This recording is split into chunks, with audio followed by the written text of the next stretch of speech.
Mi nombre es Alicia, tengo 62 años, nací en Tras la Sierra, cuando las costumbres rurales y urbanas eran muy distintas a las actuales. De niña viví en una ciudad pequeña de la zona, pero había familiares que lo hacían en la zona rural. Los caminos eran la mayoría de tierra y los medios de transporte muy diferentes.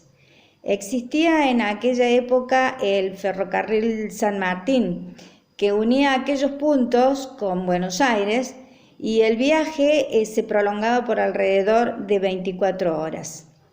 Cuando el tren llegaba, la gente de allí llevaba sus productos para vender o intercambiar, gallinas y huevos principalmente, y allí ellos compraban, por ejemplo, revistas y diarios que venían desde las otras ciudades intermedias. Había 2 escuelas rurales primarias solamente en las cercanías del campo de mi abuelo paterno, inmigrante español, con muy pocos alumnos cada una de ellas, y cerca de la escuela un gran almacén de ramos generales, con un mostrador largo donde uno podía encontrar los más disímiles productos, entre otras cosas alimentos, ropas, calzado, de todo un poco.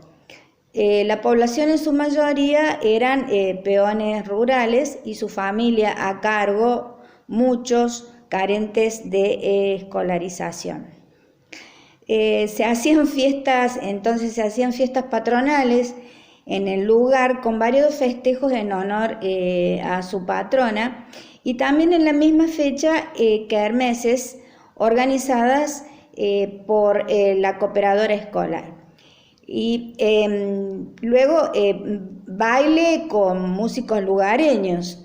Se preparaban sorteos como, por ejemplo, una mesa servida de premio compuesta de alimentos y bebidas.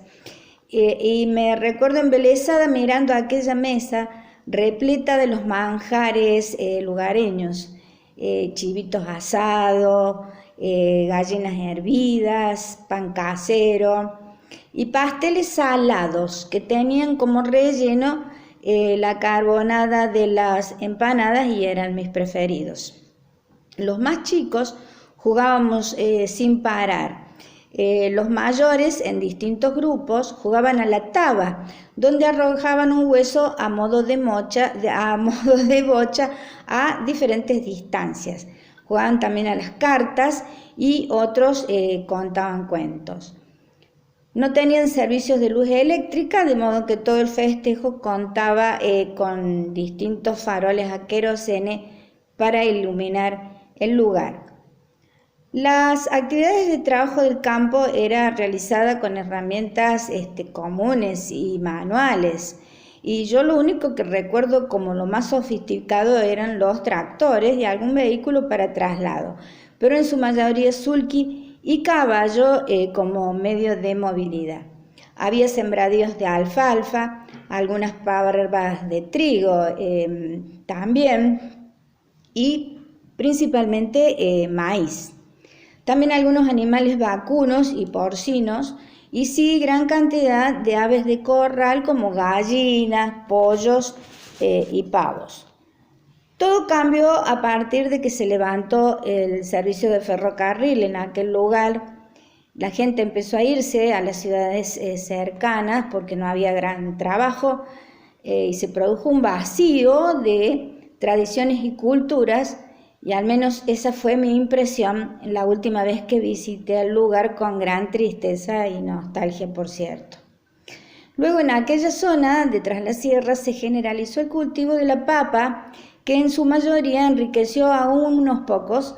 Hubo un cambio en el uso de importantes herramientas y útiles de labranza, y se instalaron hasta cámaras de conservación del producto, pero de todos modos ello no se completó con un proceso de industrialización del producto y creación de nuevos puestos de trabajo, sino más bien hubo trabajo precario, aquel de los cosecheros en los surcos con temperaturas por arriba de los 40 grados. Yo para agregar en ese sentido tengo que decir de que no se les prestaban ni los más mínimos servicios de seguridad a estos peones y uno los veía pasar arriados en los camiones de los grandes empresarios de la papa que ni siquiera conocían los surcos de sus sembradíos. Buenas tardes.